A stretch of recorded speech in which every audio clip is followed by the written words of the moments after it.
तर खासदार निलंबनावरती ठाकरे गटाचे खासदार संजय राऊतांनी भाजप आणि मोदी सरकारवर टीका केली।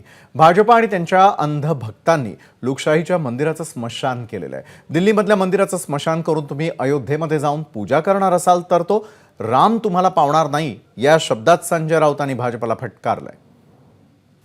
लोकशाहीच्या रक्षणाची जबाबदारी ही आमच्याही खांद्यावर आहे। लोकशाहीचं मंदिर मोडून काढायचं आणि राम मंदिराचं उद्घाटन करायचं, लोकशाहीच्या मंदिराचं स्मशान करायचं आणि अयोध्येत जाऊन राम मंदिरात पूजा करायची किंवा उद्घाटन करायचं, हे ढोंग आमच्याकडे नाही। राम मंदिर आणि लोकशाहीचं मंदिर, दिल्लीतलं संसद यांची प्रतिष्ठा राहायला पाहिजे। जर दिल्लीतल्या सर्वोच्च लोकशाही मंदिराचं स्मशान करून तुम्ही राम मंदिरात जाऊन नौटंकी करणार असाल तर तो राम तुम्हाला पावणार नाही। मध्ये मागच्या वेळेला ह्या तिन्ही राज्यात काँग्रेस जिंकली होती, यावेळेला भारतीय जनता पक्ष जिंकला, हे स्पष्ट आहे।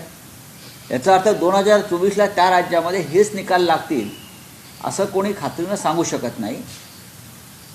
नरेंद्र मोदी काय सांगतात, मी मगाशी म्हणालो की विजयाचा अहंकार, विजयाची नशा आणि विजयाचा उन्माद हा अंधभक्तांना चढलेला आहे आणि अंधभक्तांना जेव्हा हा उन्माद चढतो तेव्हा त्यांना एक वेगळी नशा असते।